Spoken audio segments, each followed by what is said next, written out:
Okay, hi everyone. So I'm Smithy Q, and I've got a quick announcement. It's concerning my course, Smithy's Opening Fundamentals 1. It recently passed the 5-year mark. Wow, so I don't know where the time has gone, but it's been 5 years since the course came out, which is awesome. And thank you for everyone who's given me all the nice feedback. This announcement is specifically for new students. The course is designed to be used with key moves. And recently there's been a Chessable update or a glitch, I'm not completely sure to be perfectly honest, but all new students are starting with all moves. If you've recently picked up this course and you're using all moves, it basically borks the entire formatting. It's going to make the whole experience much less enjoyable. So please make sure that you come to this setting here and you make sure it is key moves. If study key moves. That's how you do it on the browser. I don't know how you do it on the app, but just make sure it's that way, because otherwise, again, it's not going to work. So this shouldn't affect existing students, but for all new students, please take a look at that. And well, I don't want to just inundate everyone's inbox with a little setting thing. Let's also do a game analysis. And I want to cover something that I did not cover in my course, and that has to do with closed positions. Everything in Smithy's Opening Fundamentals is open. I think it's the most fun, and it's usually what most beginners are told to do, play open games, which is great, but what happens if you play a closed game? Well, I'm going to share some tips today on how to navigate some of these. It took me a long time to learn how to play closed positions with any confidence, and so hopefully this will speed up the learning curve, again, for you in that beginner 80-minute range. This is a blitz game. It was played a couple of years ago at this point. I'm just going to skip through the opening moves to really get to the point where it gets really closed. But just notice that both sides are developing their pieces, both sides have castled, both sides are fighting for the center, and so this is, we're following all the opening principles. We're then going to reach this point where we're going to play c5, f3, a couple more, e5, d5. And so it's right here. We can see everything is blocked. The center is nice and, well, sturdy, it's strong, but it's really hard. We can see this bishop is staring at a pawn, the knights are staring at pawns, right? Same thing with the white bishops, and it's a very blocked position. And so we need to figure out what we're going to do. Because one of the hard parts, or if I were to back up, in an open position, it's really simple. We want to minimize our pawn moves. We know that from the opening principles. We focus on our pieces. We want to move our pieces forward. We want to do stuff with our pieces. Usually it's to coordinate and to attack something. But the problem is, in these block positions, there's no way to do that, right? Like, these pawns, for white, they control most of the squares that we want to go. Like, this bishop can't really do anything. This knight can't go anywhere. And most importantly, our rooks have absolutely no future. Same with whites. If we were to just move our pieces around, we're going to have our rooks stuck at home doing nothing. And remember, rooks are worth 5 each. Together, that's 10 points of material, almost as much as all the minor pieces, right? 4 sets of minor pieces are worth 12. 2 rooks are worth 10. And so really, fundamentally, when it comes down to closed positions, it's generally a race. It's a slower race, but it's a race to see who can get their rooks activated. Because if one side can have their rooks doing something, and the other side doesn't, then, well, that first side has a huge advantage. So let's take a look. How do we get these rooks active? Because right now, again, everything's blocked. There's no open lines. We want open lines. That means we want to be able to advance pawns, and crucially, we want to be able to exchange pawns. We can't do that in the center, right? It's blocked. None of the pawns are going to be exchanged. It's not even possible. So that means it has to be shifted either to the queen side or to the king side.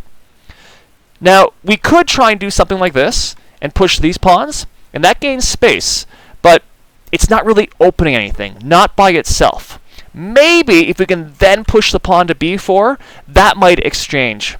That'll probably exchange some pawns. That might open lines. The other idea would be on the king side, where we can play perhaps f5 or g5, something like this, try and exchange these pawns and open lines there. And so fundamentally, that's what we want to do in these closed positions. We're trying to find ways to open lines. and I'll just give you one more little hint, one more little nugget, is that very often when you have advanced pawns, certainly when they're on your side of the board, it's really useful to put a knight in front of there. For example, if we could move this knight right here, that's a really good spot for this knight. It's out of the way, it's stopping this pawn from moving, and it's, even attacking some squares into the white camp. We generally call this a blockade. So if we can blockade that pawn, that's a good thing, and then we want to open lines for our rooks. And so that's why in this game I played knight e8 with the idea of being able to move that pawn and putting my knight there. White drop back. Now it's important we do things in the right order. I just want to pause here, because often in these closed, block, cramped positions, it's kind of easy to turn your calculation mode off and not really look at what our opponent's threats might be. It's really tempting to just play something like f5 and get on with our plan, but that runs into d6, whoop, discover check, we lose our queen. So make sure that doesn't happen. And this is why it's really nice to actually blockade. By having the knight in front of the pawn, that means the pawn can't move, and this bishop, it's kind of like a pawn. It kind of sucks. It's just, staring at its own pawn. Now look what happens. I'm going to play c5, f5, trying to get my rook in. He plays c4, f4. I'm not too interested in just exchanging pawns, because this is opening a file for both of our rooks. So it's kind of as if I, black, have just spent a whole bunch of time to open white's rook for him. Not really interested in that. Instead, by playing f4, it's locking things down, and it's getting more space on the king side. And there's often a rule, or a guideline, that where your pawns point, so you can see how they're pointing in this direction, same thing, even these pawns, they're all, I guess I gotta change it for the camera, they're pointing there, that's where I want to focus, that's where I want to play. And now the next pawn break makes a lot of sense. I can play g5, g4, and try and open lines that way. Or, because we've used the f-pawn, even something like this, getting the rooks this way, queen, that's an option. So do we see by advancing the pawns, this is helping us get our rooks into the game. White tries to do something similar. White plays a4. White wants to play a5, and then either probably exchange pawns, and now he's going to have the file open for his rook. That's why I stopped it. He played bishop c3. Here's my plan, g5. Do you see how this is working? I'm trying to push over there with my pawns. White plays g3. And now here's just a funny thing. This is one of the reasons I picked this game. It was a blitz game, so it's not perfect, but it does show some ideas. And one of the ideas in these slower block positions is that you can take your time as long as it's helping with your plan. And so if we look at this, we can see there's this tension here. These pawns might get exchanged, or that would open the g file. And both our kings are on the g file, so you can imagine, the king's going in the corner, and then the rook's coming over. But what if my king wasn't on the king side? Because just imagine, let me just get rid of this. This whole center, it's blocked. It's nothing happening. The queen side, very blocked. King side looks like that's where the pawns are going to exchange. That's where the rooks want to be. So in all this, where do you think our king would be safest? Here with the rooks? Or maybe over here? So that's what I did in this game. I ended up moving my king. And then I'm going to push my king all the way over here. And we can do this because the center is blocked, it's closed, there is no checks, there's no tactics. But that's one of the fun things that you can do in closed positions. If this center was wide open, obviously, you're not going to just run our king over here like this. But in the closed positions, we have that opportunity. And now, look, my rooks have all this room to play with over here. Now, white, he sees that my king is over here, and so he prepares to double his rooks, right? So again, this entire middle game, everything in this closed position is trying to see who can get their rooks active. The problem for white is that, yes, he does have an open file, but it's fully protected. There's no real obvious sacrifices. I don't see how anything is going to work here. And there's no way to increase the pressure. Whereas, for me, on my side, I've got this long-term plan to be able to play h5, exchange of pawns, and then bring my rooks over there. If we can do that, then everything is going to be aiming at his king. I didn't play this very well, but that's fine. He brings in. Sorry, let me just back up. I can't play h5 right now because he controls it. Whoops, that doesn't work. And so I try to get my rook over here. I want to play h5. Now white stops that by bringing his queen in here. And now this is a really important point that I want to emphasize, is that in these slow closed positions, it's vital, absolutely vital, that you're working on a plan. If you're just sitting there doing nothing, and your opponent has a plan, then 9 times out of 10, they're going to win. Because they're able to improve their position, they're able to slowly make progress while you just sit there. And you can imagine, if you're just sitting there, that's like staying at 5 on a scale of 10, while your opponent is going 5, 5.5, 6, 7. Their position gets better and better, and then they're going to cash in. So this is a sort of a long-winded way of me saying, you need to have a plan, you need to do something. I want you to notice what white is doing in the next few moves. How is white improving white's position? So I bring my rook over, white, okay, moves a random knight, I push his queen back, I'm getting ready to play rook goes to h6, trapping his queen, so he has to move his queen back. I play h5, I'm getting ready to open the position. I do open the position. I chase his queen back, and now look at this. Do you see what's happened over the last 6, 7 moves? Is that I've now completely opened the king side. These pawns are going to exchange. My rooks are absolutely barreling down. My queen's barreling down. Everything is going right to the most important spot, his king. What are the white rooks doing? Absolutely nothing, sitting over here in no man's land. And do you see how the rooks are so important? Like, my minor pieces, yeah, whatever, they could be there, they could not, it doesn't really matter. Same thing with white. All of our minor pieces are, like, kind of crappy, not doing much. It's the difference in the rooks that's really deciding the rest of this game. I'll just go through it quickly. He tries to hide his king. His king isn't very happy over there, isn't? I'm now able to triple everything. I'm threatening mate here on h1. He tries to stop it. Then he just tries some desperate sacrifices.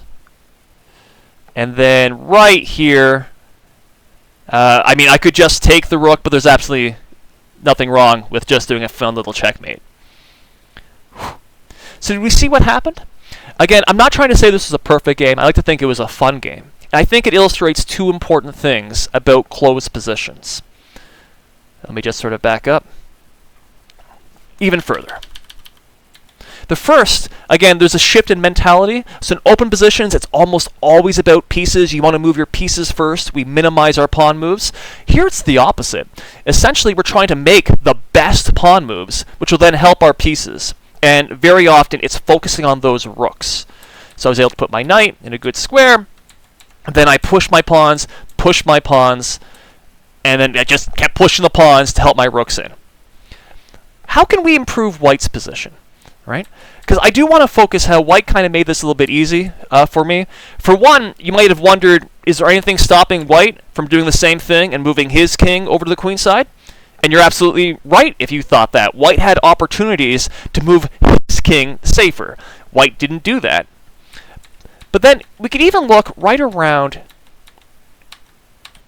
here.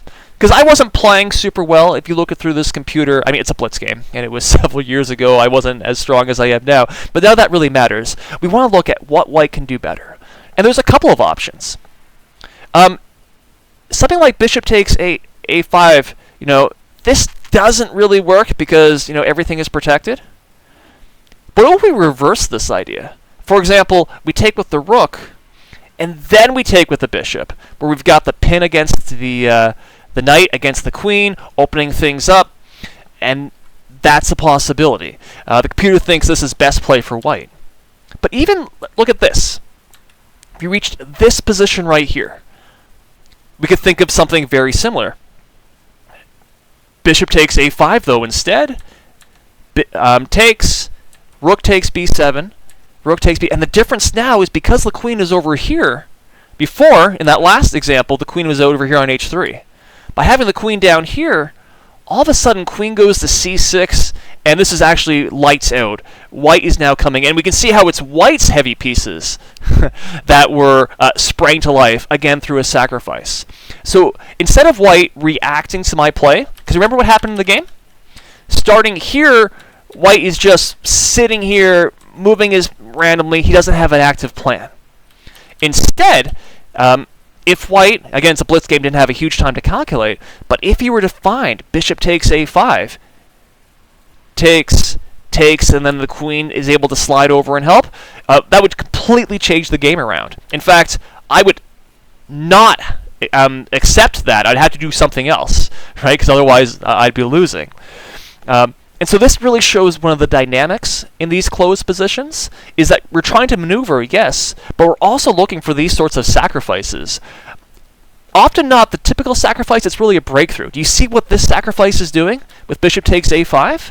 It's not like, yes, it is a combo, because you're going to win some material. But the reason this works is because it's making the rooks from a closed position now be the most important thing. See how my rooks are over here doing nothing? It's now white's rooks that are taking advantage, and white's heavy pieces are absolutely amazing, right? And so that's really what I'm trying to highlight here. When you're in these closed positions, we want to get our rooks as active as possible, and that comes from doing the well-timed pawn breaks, figuring out which pawns to exchange and which not. Closed positions tend to be harder than open positions, they just are. But you can see, once you do some sacrifices, or once the pawns exchange, it's just like an open position, and then all the skills that you've learned through my course and most other courses, they come to the fore again. So I hope you enjoyed that. I hope you learned something. Again, just very quick recap. If you're a new student, then, welcome. I hope you enjoy my course, but most importantly, please change the one setting. You want to be using key moves, and you're going to have to do that until Chessable changes the settings, if they're able to do that, again, hopefully. And then 2, hopefully you learned at least a little bit about how to play block positions. Let me know if that made sense. Let me know if you need some more help or more examples, and I'll see what I can do. Otherwise, thanks everyone. It's been 5 years. I've enjoyed just about every minute of it. So I'm Smithy Q. Thanks for watching. Thanks for listening. Bye for now.